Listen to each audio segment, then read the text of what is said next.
What's up, YouTube? This is Too Raw for TV. In this particular video, I want to talk about another NBA player who doesn't get talked about much anymore. Unfortunately, he's been gone almost 20 years now. May will mark 20 years since he left us far too soon at the age of 62. But this man was one of the legends, and still is one of the legends in New York Knicks lore, and that is the incomparable Dave Debusschere. Now, you have a lot of young, ignorant fools who say, well, if he was playing today, man, he'd be a bum, and, this guy's this, that, or the other. He's only 6'6", 225. Well, you got to remember, Dennis Rodman was only 6'8", and, well, really, honestly, Dennis Rodman outside of shoes was 6'6" and a half. But let's say in shoes, he was 6'7" and a half, round up to 6'8", and 228 at his heaviest, 230. 210 when he was playing with the Pistons, right? But wasn't he destroying people on the boards? And a lot of it has to do with energy, passion, heart, and hustle and guts. And in some ways, Dave Debusschere was like a Dennis Rodman of his era. Not quite as prolific a rebounder, but he was a great rebounder. And he played hard on both ends of the floor. And like I said with other players, if you play like that in New York is probably, historically, I know people talk about the Lakers, but historically, New York is the hardest place to play because they will tell you if you suck. They will let you know, the fans. They don't appreciate your attitude. They don't appreciate your effort. You come in that motherfucking city. Now I use the cuss in these videos, but you come in that motherfucking city in front of those crowds, and you think they're gonna appreciate you putting up numbers and they're losing. Forget about it. What they appreciate is hard work. I mean, even though New York now is sort of seen as this liberal, elitist city now, but at the heart of New York, what built New York were blue-collar workers, okay? And that's what they always appreciate still to this day. They appreciate blue-collar, hard workers, and that's what Dave Debusschere was. Another thing that flies in the face of a lot of these stereotypes of players in the past. Oh, these guys weren't great athletes. Did you know Dave Debusschere, if he had chose to, he could have had a lengthy Major League Baseball career as a pitcher. As a matter of fact, before he entered the NBA, he was a Major League pitcher during his summers. Played baseball during the winter and spring, and in the summer, he played Major League Baseball. But these guys were just, out of shape beer drinkers. We've listened to Nick Wright.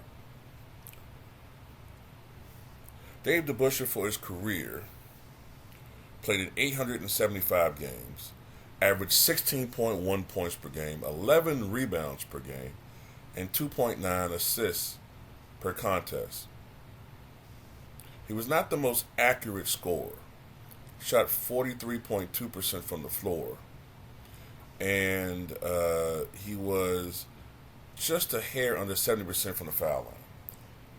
But, he could score. He just wasn't their top scorers. That job was more toward guys like Willis Reed and Walt Clyde Frazier, and later on, of course, Earl the Pearl Monroe. What he was there for, in addition to the scoring that he could put up, was his energy on defense and hustle. And the crowd appreciated that. For his career, Dave Debusschere averaged only 2 offensive rebounds per game. And that was toward the end of his career. He probably averaged more around 3 or plus offensive rebounds per game because they only started counting that in the 73-74 season. His peak numbers were from 1964 to really his last year, 1974. During those years, he averaged 16.5 points, 11.3 rebounds, 2.9 assists, and about the same numbers overall. Looking at Dave Debusschere's resume, a two-time NBA champion, 8-time NBA All-Star, 6 times NBA All-Defensive First Team. Now keep in mind, they didn't start counting those teams until the 68-69 season, which was Debusschere's 7th year. So he would have had even more All-Defensive First Teams had they had that when he first came to the NBA. But being as it made 6, he was on the All-NBA second team in 1969, NBA All-Rookie First Team in 1962-63, excuse me, on the 50th and 75th anniversary teams. His number 22 is retired by the New York Knicks. Twice he was second team All-American, NEA, second team All-American, NABC, 3 times third team All-American, third team All-American Associated Press, NABC, and his number 22 is retired by the Detroit Mercy Titans. And he was 4th team parade All-American back in 1958. He scored 14,053 points, corralled 9,618 rebounds, and dished out 2,497 assists. Dave Debuschere was born in Detroit in 1940 to parents Peter Marcel and Dorothy Debusschere.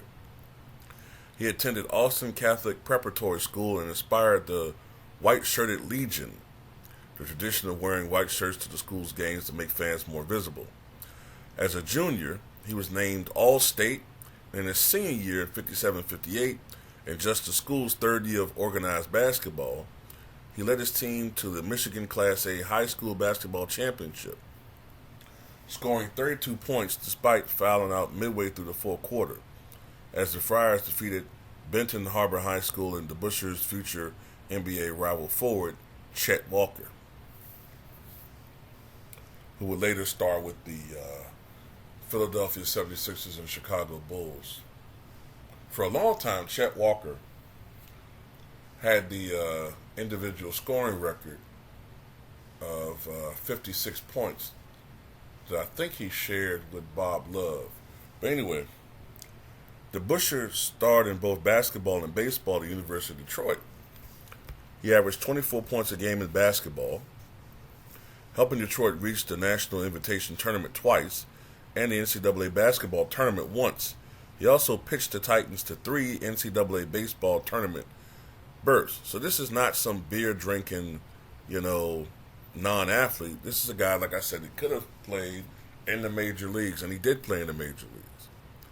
In 1962, Debusschere was signed by the Chicago White Sox as an amateur free agent. He was a pitcher for the White Sox from 1962 to 63. He pitched a shutout on August 13th, 1963 against the Cleveland Indians, giving up 6 hits, 1 walk, and striking out 3. In 22 career at-bats, he had only 1 hit, a single off Benny Daniels on July 17th, 1963. He pitched in the White Sox minor league system for 2 more seasons before giving up pitching to focus on both playing and coaching basketball. He is one of only 13 athletes to have played in both the NBA and MLB, Major League Baseball.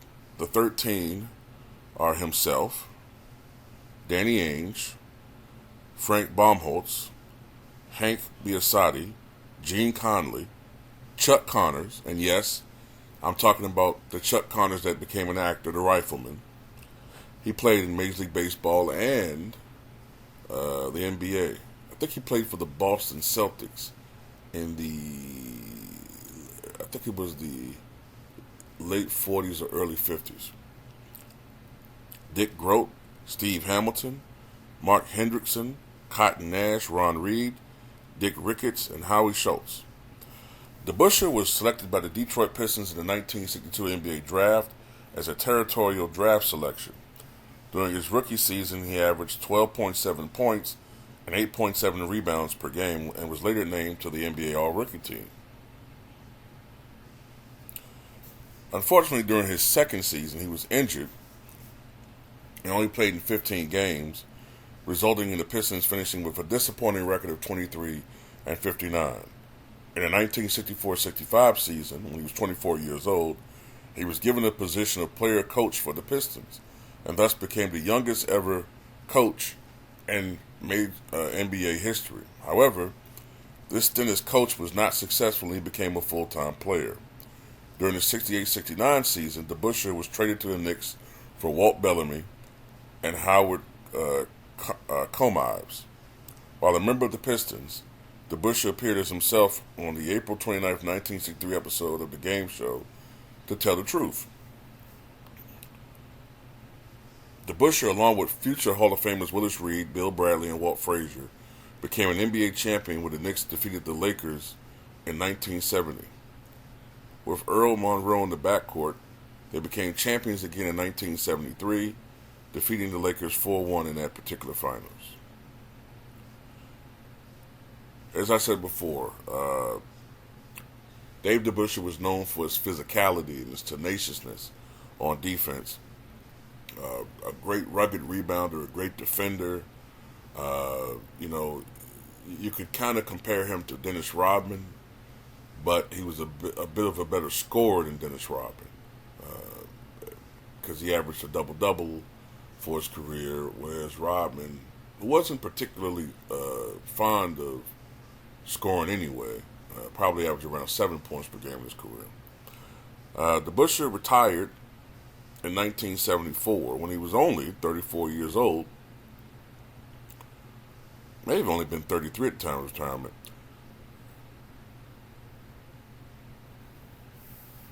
And his number 22 jersey was retired by the Knicks, though not until many years later. It was thought the delay was due to his taking a front office job with the rival New York Nets of the ABA upon his retirement. During the last year of the ABA, he became the commissioner of the ABA, and he helped bring about the merger between the NBA and the ABA that year. He was later the assistant coach and director of basketball operations of the Knicks during the 80s, when he drafted fellow Knicks legend Patrick Ewing with the first overall selection in 1985. Debusschere and some partners purchased Ring magazine in 1979.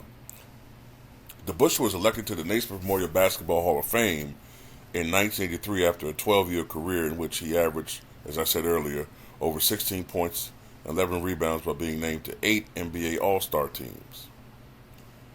He became a member of the NBA's 50th anniversary team in 1996, and Debusschere and some partners purchased Ring Boxing magazine back in 1979. Debusschere was a successful businessman after basketball in the 90s, and he authored a book entitled The Open Man, a chronicle of the New York Knicks 1969-70 championship season.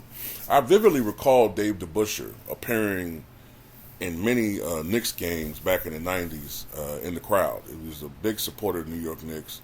As I said before, he had an official capacity with them for many years. And then afterwards, he was always an avid supporter. You would often see him in the crowds, among celebrities. Very popular in the New York area, and very popular in general in basketball. So, for everybody,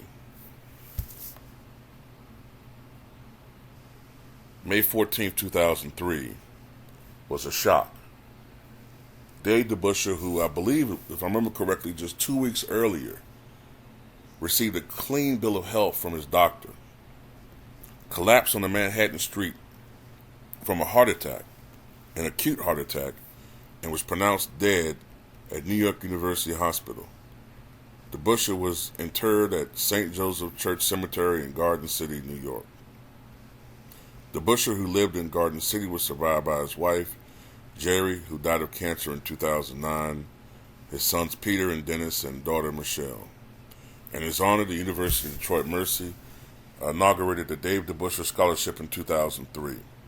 It provides support to two student athletes that must have a minimum grade point average of 3.0 and have demonstrated exceptional leadership skills. As a matter of fact, if I'm not mistaken, let me see something.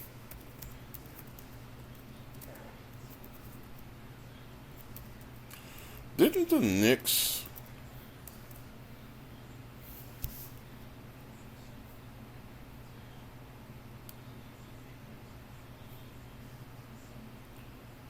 just checking something out?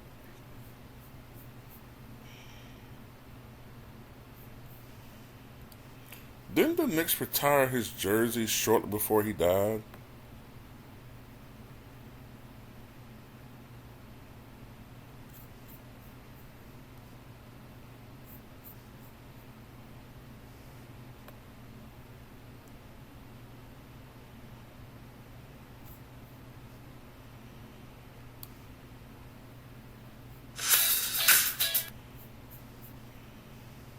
Maybe I'm wrong.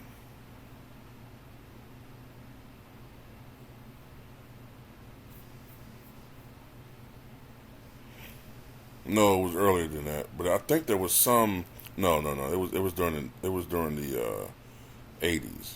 But there was some type of event in his honor in 2003, and it was right before he died. It was him, Patrick Ewing, and Willis Reed, and they were present. It was right before he died. I can't remember exactly what it was, but yeah, his death was tragic, and it also brought attention to silent heart disease. You know how there are some people who don't have symptoms, but sometimes, just like that, it can cause instant death. Many people have heart problems and don't realize it. I remember Darryl Cow, who was a pitcher for the was it the St. Louis Cardinals? He was a pitcher who was only 33 years old and had severe arterial blockage that you would see in someone who's 40 years older. And Gary Shandling, you know, there's been a lot of people who have had heart disease and died and didn't even realize that it was that bad. James Gandolfini, who played Tony Soprano, he had all of the high risk factors, but no one knew that he was that bad off. But anyway, I didn't want to turn this into some medical video, but Dave Debusschere, one of the great New York Knicks players, just want to do a tribute to him. Tell me what you guys think.